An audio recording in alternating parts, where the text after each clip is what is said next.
In their absence, we are handicapped. We cannot take any proceedings. I totally agree. I just wanted to clarify. All proceedings start. All dates are cancelled for Saturday. Thank you very much. Yeah, good.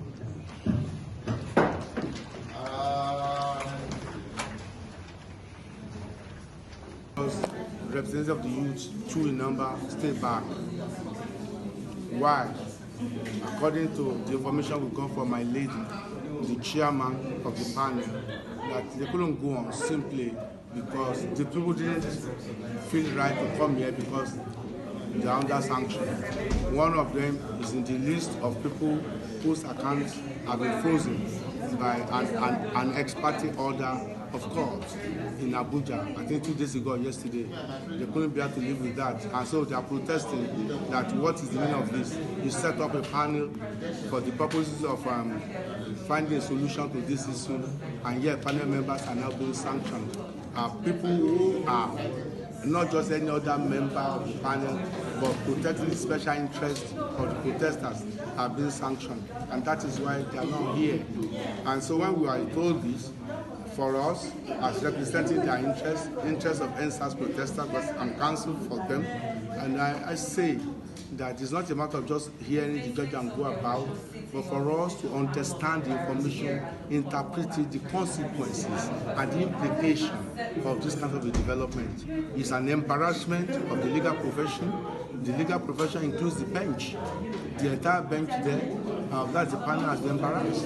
They will not speak more than that. But it is the responsibility of members of the bar, whether of the outer bar or the inner bar, to protect, promote the dignity.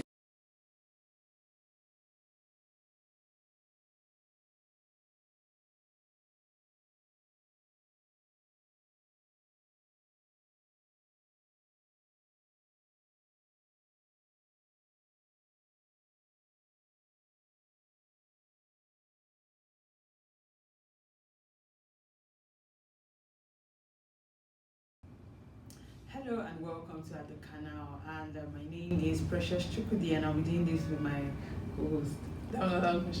All right, I'll be talking about the clampdown on #NSAS protest participants, which way to go, and we thought we're done with this whole NSAS protest, but on social media now we're seeing that they've been raising their flag, saying that the second wave of the protest is about to come, and this is as a result of what has happened in the past few weeks.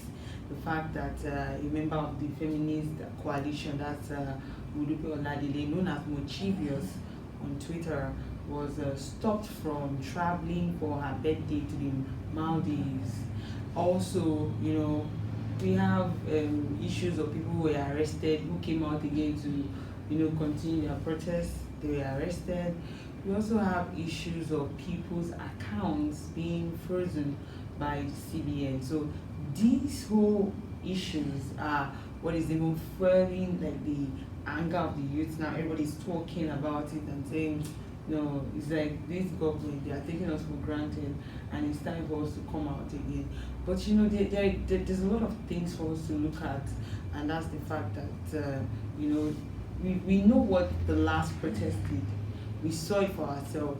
We're yet to rebuild the country. I don't want to say Lagos in particular, because even though in Lagos in particular is where most of these things really happen, but there were a lot of lootings, demolitions. Some people have not even gotten over the shock of what happened. Some people are yet to even lay their sons or daughter who died during the protest.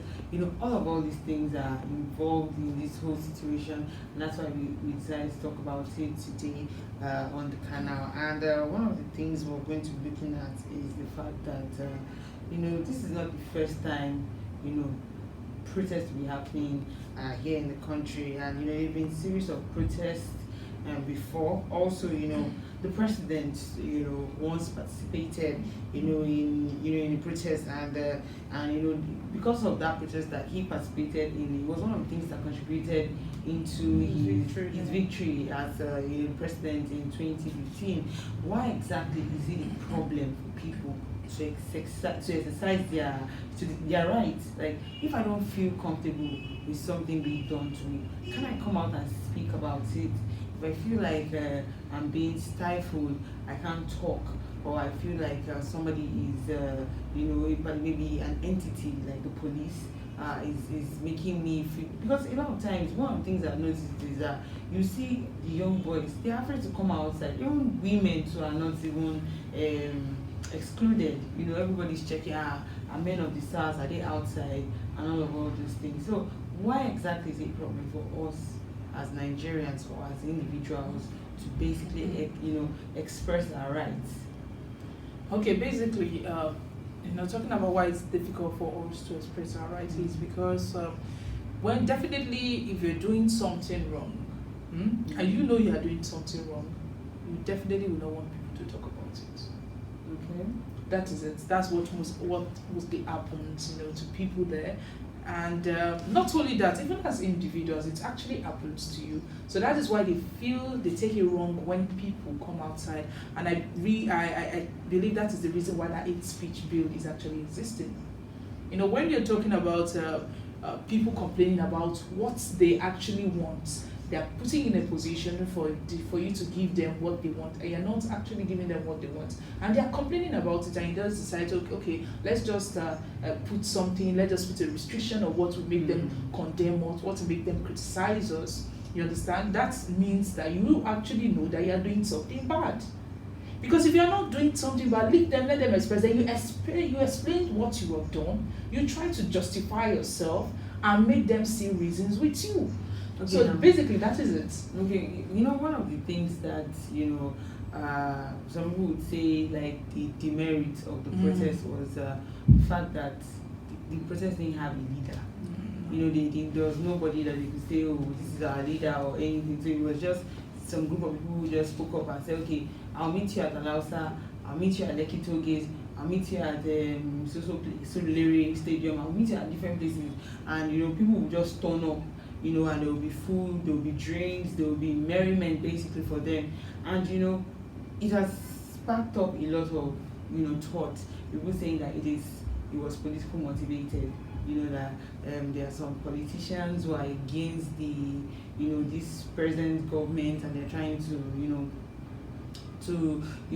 disrepute what the president stands for. So it is like a way of them using this protest, and some of the, in fact, most of the organizers of the protest have come out and say that this protest is a non-political thing. Because if you look at most of the things that's been going on, you realize that they try to disassociate themselves from any party.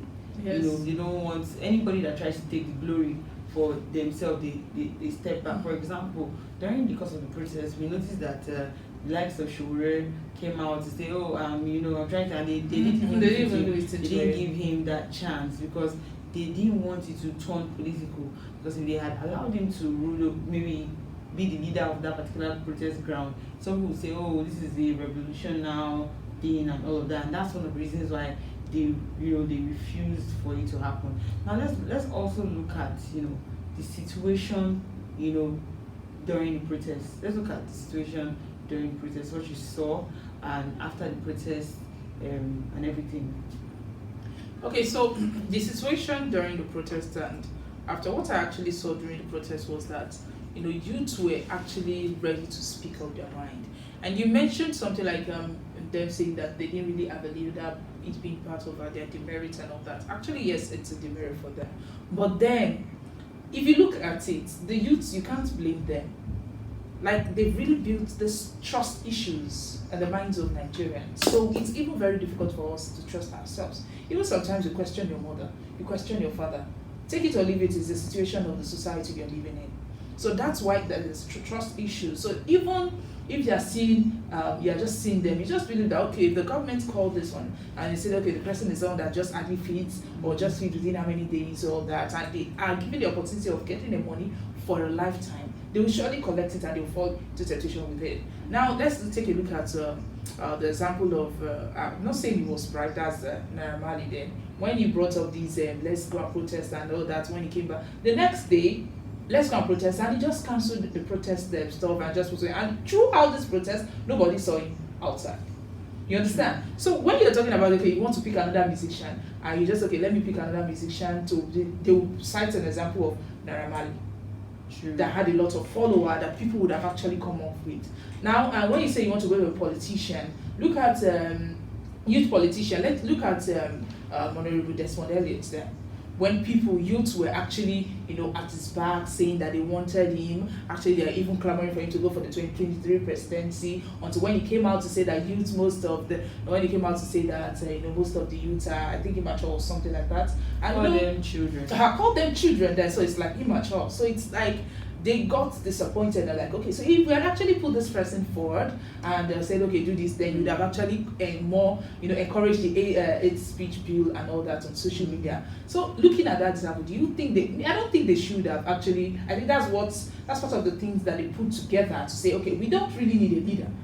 But I think they should have actually come out in a way to maybe every region or every state will have their own leader. So even if another state comes up and says, okay, we are agreeing, another one will come up and they'll be able to join to stand together. So I believe they would have learned their example from them. But the things I actually noticed during the protest was that their unity. There's no government figure at their back. I've forgotten, I think this guy in Oshodi, I can't really remember him. When he came followed them for this police, actually an APC, and when he came to, he went to Lekki to meet them and he was, sharing pure water and food, and they were basically eating the food, but immediately they noticed it was from him. They all returned the food, returned the pure water. We don't want it. You are from so party, you are from one of the parties, and we don't want it from you. So they are trying to dissociate themselves from this party, and so that people won't say that it's politically motivated. But with everything that they've guarded against, people are still saying that they sponsored them and many things that happened and all that. Man, I don't think we should be saying that. But okay, just hold your thoughts on that one, because I was still going to talk about the aftermath of protest and also a little bit of what happened during protest. But let's just see what some people, because I'm seeing comments, a lot of comments, and I think that it will make a lot of sense if we take this comment. And this is from Olusheye Bamidele. He says this is never the way to do things. They should stop all this intimidation. And this is from Churchill Eteru, who says, until analog leaders are replaced with digital leaders, it will be business as I say digital leaders. Are we going to need social media people as president? No, we're still going to need real people who are going to sit up there and speak for us. And also this one is from Eze Peter, says, honestly, I'm disappointed at the recent development and approach of our government. And this one is from this one is from someone who's D Craig says the more people who have access to cell phones and tablets, the more cell phones tower go up, the more tower go up, the more jobs are created. And this is from Obame who says hashtag end the bad government. Yes. And this is from Olusheye who says we are sitting on the keg of gunpowder. I think that's what he means. But then let's talk about still in the protest and also the aftermath of the protest now. After the Black Tuesday, that's 2010-20, a day that's always been in the minds of all Nigerians, the Lekki shootings and everything. We saw how the different stories, the different factions, the governor's side, the army side. Governor's different sides, not just governor's exactly, side. the governor's different sides. The fact that he came out to say there were no fatalities, and he came out to say there were fatalities. The fact that the army came out to say the videos were photoshopped, and also came out to say the Lagos state government invited them. And the governor actually first made a statement by saying that he saw the armies, and at first he made forces beyond his direct control. I remember that exact word, forces beyond his direct control, and at one point Nigerians started to feel like are these people making us look like our fools, or what do they take us for? Kids, that like tell us this one happened, that one happened, and we're trying to see where the truth is, but then you say this, somebody else is saying this, and and the fact that DJ Switch's video was one of the things that stood out in this whole thing, because the real truth of the matter, imagine if she had not gone live on Instagram, everybody would have thought that nothing like that really happened. Then the aftermath of the protest was when they said nobody died and everything, and I think that one alone was not even what got so many people angry, and some hoodlums decided to hijack the whole situation and started breaking both public properties, private properties, and everywhere went berserk, to the extent that everybody had to be lying on the floor in their houses because nobody knows where any bullets will come and hit them. And we saw what happened in that time. Is this something that we would want to see again if a second wave of the hashtag EndSARS comes again? Is this something that you think we would be ready for? Because I mean, those periods were periods where most Nigerians were not able to sleep. No. They weren't. I think it's still affecting people now, especially when you go through the Lekki toll gate, or when you get through that Lekki toll, and when you're going through that side, sometimes you just look at it and reason that, oh my God, I can't forget this day. I think I passed it on Saturday and I was like, God, I had to start looking everywhere, what is going on, all these places and all that. So it's still affecting people. So we're saying that, is this something we would like to see again? Definitely it's not something we would like to see again. But when you're talking about the protests, is this something that people would like to see again? It's definitely something people would like to see again. I actually did a vox pop on that, and when I asked people, what do you actually, what do you actually feel? Do you want to see this again? And many of them will say, yes, we actually want to see it again, but if they want to come, they will come back more prepared.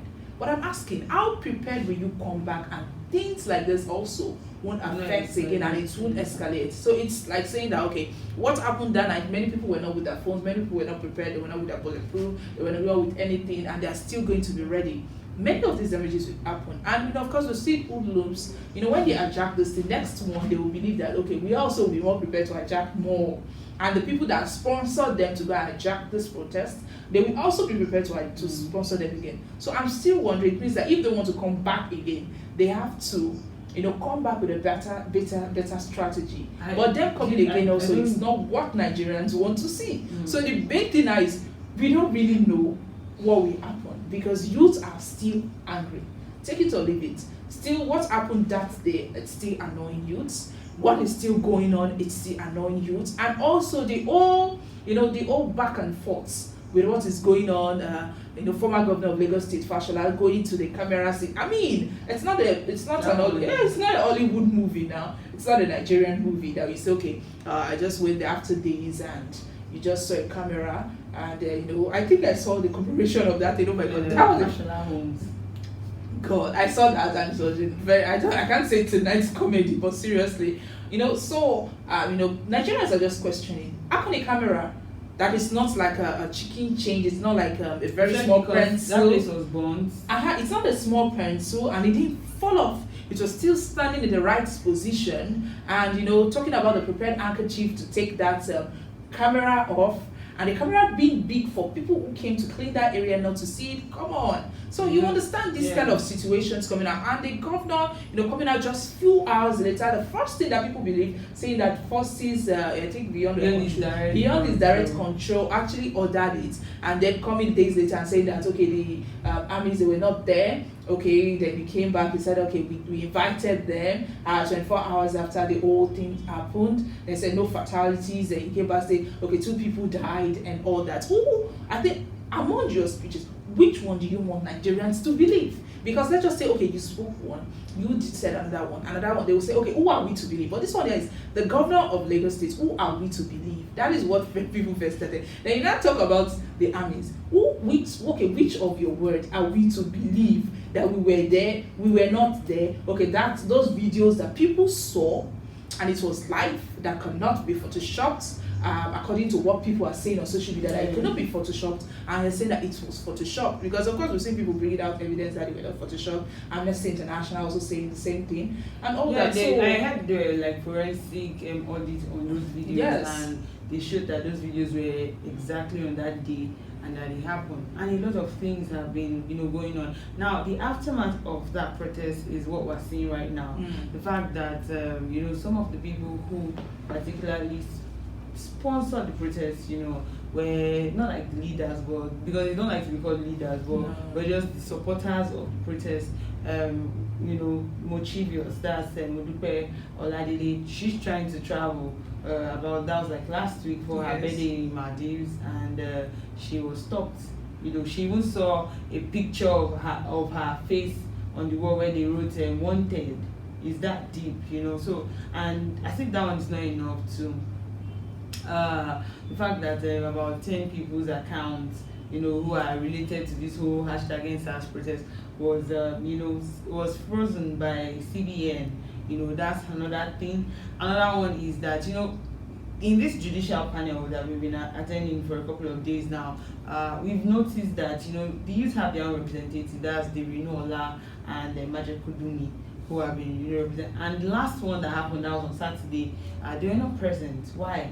Because Renu's account was frozen, and they got angry that, this is someone who is sitting in the same panel for the youth, for people for SARS related cases, and then you still have the guts to still freeze her account. Are you trying to stifle her from speaking or stifle the youth? Should it be like this is a warning signal to you that anybody who tries to speak about what is going on will get, and they didn't come. And because of that, already there were plans that there will be proceedings on the army's words.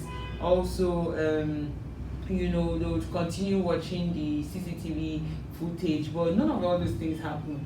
None of those things clearly happened because apparently, this whole freezed account had spoiled everything, and riled a lot of Nigerians up that, okay, this government say they want to listen to our demands. Exactly. They say they want to do something for us. They want for a dialogue. Yes, they want a dialogue. They want us to be at peace.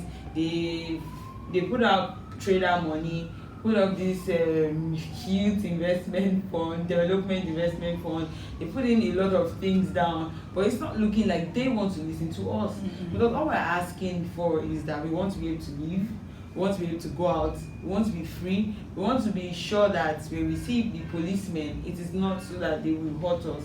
When we see, these policemen, it's not like, we'll be afraid of what we're wearing, how we are dressed. To keep how to we that look. word, police is your friend. Exactly. Yeah. So it's a lot of things, and you know how they say, these things I feel these things are like triggers on their own. Mm-hmm. They are triggering like a lot of Nigerian youths to feel like no. If the government wants to go this way, then we have to come in full force. Now because the full force is what we are not even prepared for. Because if you check it out economically, we're not even doing well. No. But we're still going through COVID-19, and we've had a major loss. We've had major loss. And debt is still increasing. Yes. We have major, especially here in Lagos, where the government has said that they are going to need 1 trillion, to rebuild Lagos. That's a lot. When you look at the malls, everywhere you turn to around the cities of Lagos, you see demolitions, banks, malls, and sometimes you're just so moved that you're wondering, like, some people who built their businesses from scratch, they don't have anything to show for it again. Some businesses have been as old as 20 years, 15 years, 10 years, no more stories about those businesses because, some hoodlums just decided to twat that away all in one day because of anger. And it's this same anger that, is making the youth angry, still saying, oh, we're going to come out again if you're not going to listen to us and do the needful. So it's a lot of things basically. What do you think about the situation with the Mochivius, that Mudupe, her passport being seized by Nigerian immigration? When I first heard about that and of course read more information about it, I was just like, I think calling the youth for a dialogue was actually a very nice step, and of course it was very, very welcome idea. It was very, very welcomed, and now looking at it now that our account was frozen, she was stopped from traveling, and name being put on the world most wanted list. I actually don't know. I was trying to just look at around it. What did she actually do for her name to be put there? Why was she actually put on the no fly list? And I was like, this girl, what did she, just looking at it, the girl was just trying to go and celebrate her birthday. Apparently what she wanted to go and do now, she could not do it again. And just looking at this, these people, they were demanding for their rights. We mentioned it that the president also, some time ago, he also joined a protest in Nigeria, and it actually led to his victory. It contributed to his victory, of course, in 2015. And why are we trying to make this whole thing look like something that they just committed an offense for?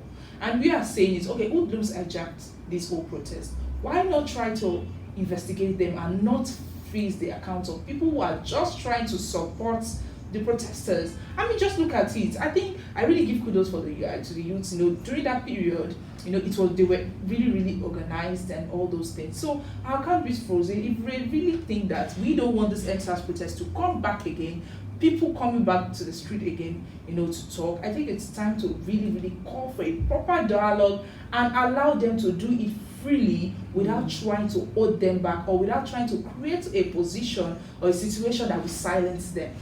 Because what Nigerians now are believing now is that you freezing their accounts, you stopping them from flying, or you trying to hold them back and stopping them from all these things. It's like you are trying to silence them. You are trying to say that, okay, a condition for me to freeze the account, you have to stop talking. So those are things that people really, really don't want. Those are things that youths don't want. We are talking about the panel really going on, and the panel has really been going on for a long time. After a while, evidence will start to disappear. So if they are not available for this panel to continue, that means that their whole aim and what people are saying is actually true about the panel, saying that how can a state, be creating a panel that will judge them itself. I think we're talking then before we came here, you're talking about the LCC, about them judging, still be the one to ask questions, not being right about that. The LCC MD, when he came for the proceedings, the council of the Lagos State government was the one who was questioning him. Now it's like the LCC is owned by Lagos State government. Now the council is for Lagos State government. Exactly. So like, how do we get factual investigations like that, where it is just the only one who has to ask questions? Because I remember that particular day, NBA too stood up and said that they needed a lawyer who can also cross-examine, the accused. They need people who can basically stand up and cross-examine, and that's the reason why. Because of that, the following day, for the following time when we're going to reconvene for the proceedings, some people employed the services of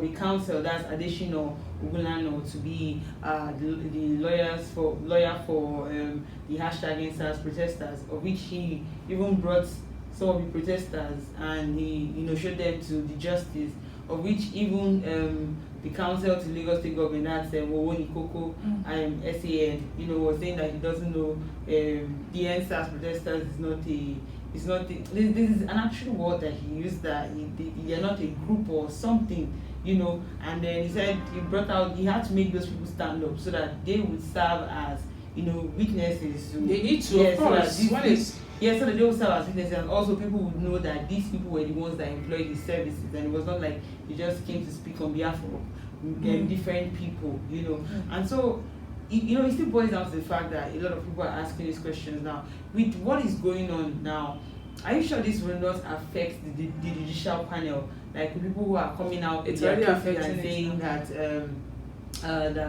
SARS did this to them, did that to them, because one of the challenge that we really did, have is Nigerians are beginning to question the judicial panel, if it's real, if it's something that people will definitely get justice from, because the panel itself is available to the public to watch, and most people that have seen what's been going on there, they've said that they don't think that this would work in favor of people who are reporting these cases.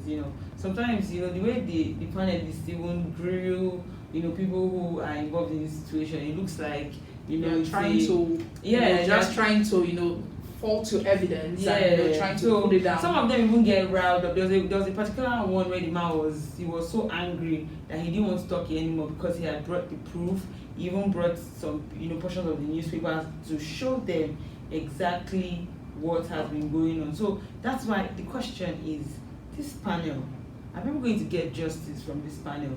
Is this panel something that people can count on and say, okay, we're sure that something good will come out? Because at the end of the day, it's not looking like Nigerians are getting what they are expecting from the panel. What do you think? It's left for the integrity if the government still want their integrity. If they still want the people to, no, if they want the people's trust back, because right now people don't trust them. If they want the people's trust back, they need to make it work. They need people, they need to make sure people get their justice. You understand what I'm saying? If they don't do that, I'm telling you, there'll be zero trust in the government.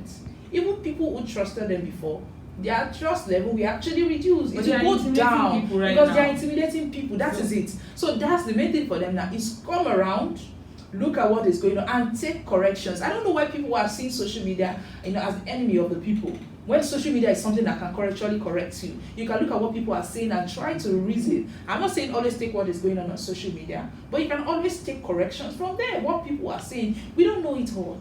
Take it or leave it. The government, okay, just like the way you say, okay, a pastor does not know it all, an imam does not know it all, they also made mistakes, they are humans. They are also a human being. So you can always look at it.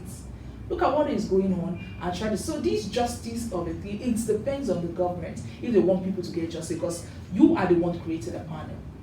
You are the one bringing your lawyer there to judge the whole case, and you are the one asking questions, grilling people, and trying to turn the evidence down, trying to make them question themselves that, okay, did this really happen? No. You try to look at it mentally, and it just disrupts you mentally, physically, and emotionally. When you are leaving there at the end of the day, maybe you are going there happy and you're coming back, you're just like, okay, my God, that panel is just rubbish. At the end of the day, when you meet some of those people, just say, no, that is not something else. I'm not advising you to go there because they will tell you something else. Because so that is not what we are really waiting for people to go. We want to talk to people who are going there, to talk and letting them know that, let them feel that, okay, yes, I think I'm going to get justice from this place. You understand? There's a feeling like when you are going to, the courts, and you feel that, okay, even if you are the one that is wrong and you are going there, you will know that, yes, this court, they're actually doing it right because they are putting a blame on the right person. You understand? But right now, it's like the whole blame is going to the wrong people, and, it's just like, I don't know. I really don't know what to say. All right, let's just go on a very short break. We'll be right back.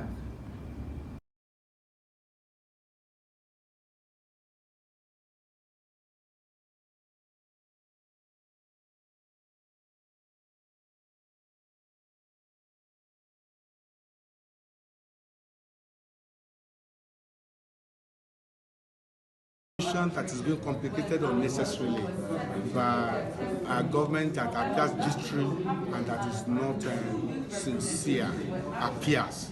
This maybe they are also maybe confused or coordinated. Lagos State government is working, Lagos State government is working this way. The federal government appears to be working this way, so you can see, and that is not right. But this nation will move forward. We will continue to Sorosoke. It's the new ideology. It's home-based Nigerian ideology. Sorosoke. Understand. Thank you, sir. Yeah. Representatives of the youth, 2 in number, stay back. Why? According to the information we got from my lady, the chairman of the panel, that they couldn't go on simply because the people didn't feel right to come here because they are under sanction. One of them is in the list of people whose accounts have been frozen by an ex parte order of course in Abuja, I think 2 days ago or yesterday. They couldn't be able to live with that, and so they are protesting that what is the meaning of this? You set up a panel for the purposes of finding a solution to this issue, and yet panel members are now being sanctioned. People who are not just any other member of the panel, but protecting the special interest of the protesters are being sanctioned, and that is why they are not here. And so when we are told this, for us, as representing their interest of NSAS protesters, because I'm counsel for them, and I say that it's not a matter of just hearing the judge and go about, but for us to understand the information, interpret it, the consequences, and the implication of this kind of a development. It's an embarrassment of the legal profession. The legal profession includes the bench. The entire bench there, that's the panel has been embarrassed. They will not speak about more than that. But it is the responsibility of members of the bar, whether of the outer bar or the inner bar, to protect, promote the dignity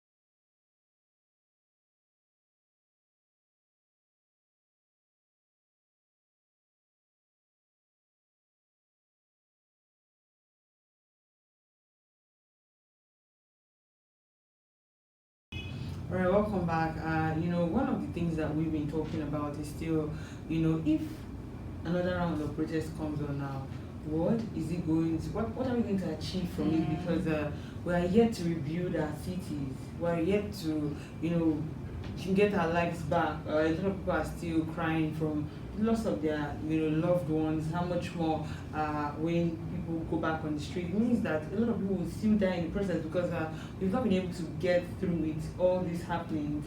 And then, with the government still trying to clamp down on people who are speaking their truth on the protest and everything, it's a very sad one. In fact, I even read today, like some few hours ago, that DJ Switch seeks asylum in Canada, and she even went to their parliament there and started speaking about what happened. She even said she's even going to keep traveling because she knows that they're after her life. She said that she was getting, strange phone calls from different people telling her that they're after her life, and then if she knows what's good for her, she should leave, different things. And seeing that another report again today with DSS saying that they were the ones who basically, another report saying that DSS were the ones that, requested for the halt of people's accounts because they, had an intelligent information that some of these people were being used with or without their knowledge by some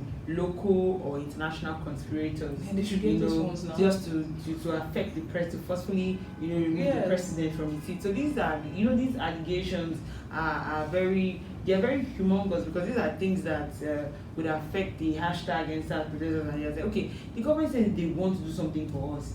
What are they doing? Instead, they keep trying to shut us up. They keep trying to make the situation worse. And then it looks like there's a cover-up for something. That's what it looks like. It looks like to there's hide a cover-up for something. I mean, we say democracy is for the people, by the people, and I know people that democracy world is not really working. But then it's working in different it's aspects. of the people, by the people, and for people. But we're not saying those kind of things. We're not. We're saying that, okay, it's for the people that feel like they are under threats and they do not want, the people who want to speak up.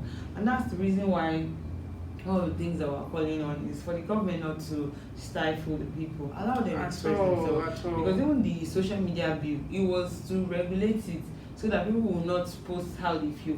The real truth of the matter is that the only way the people can even reach the government these days now is through social media. Because when they put up a bill or they put up something that they do not feel comfortable with, this is how they show their grievances.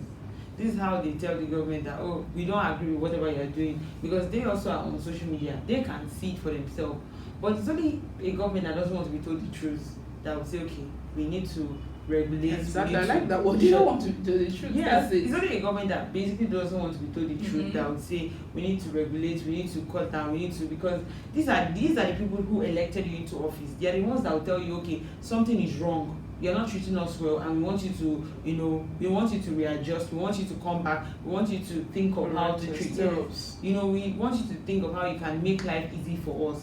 And these are the things that, we want to see. What's your final take on this whole situation? My final take on this situation is that we should just try to stop making people feel, scared to express their opinion, because Nigerians currently now, they're just feeling like their life is threatened.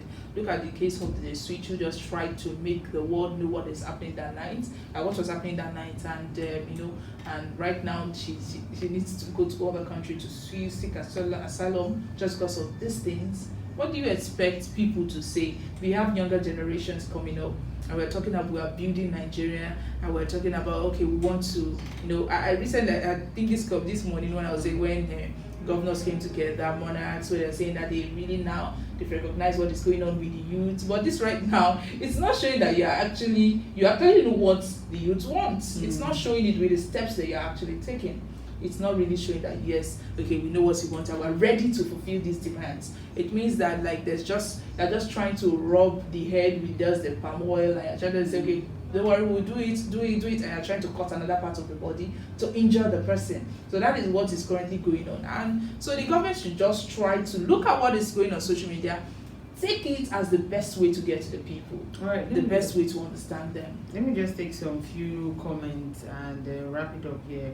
And this is from Bobby Sebastian. Says they called for dialogue. Now they've started showcasing the level of instead of solving the issues on ground. Hashtag stop this intimidation. And this is still from Bobby. He says, "Is this how we endure till 2023? Because I'm fed up of all these cheating attitude created by all these talk. I don't see any difference between talks and Nigerian political leaders." And okay, let's see. This is from Ona Elizabeth. Says, "I think there should be a free channel for the public so we can speak about the ills of the society and the government." And somebody has a hashtag which way Nigeria. Well, that's all we can take here at the canal. Remember that you can equally like, share, and subscribe on all our social media platforms showing on your screen. As well as you want to find out up-to-date stories, you can go on our website www.vanguardngr.com to find out more. Till you come your way next time, of course, I remain Precious Chukudi, and I have with me Damilola Okusake. Thank you for watching.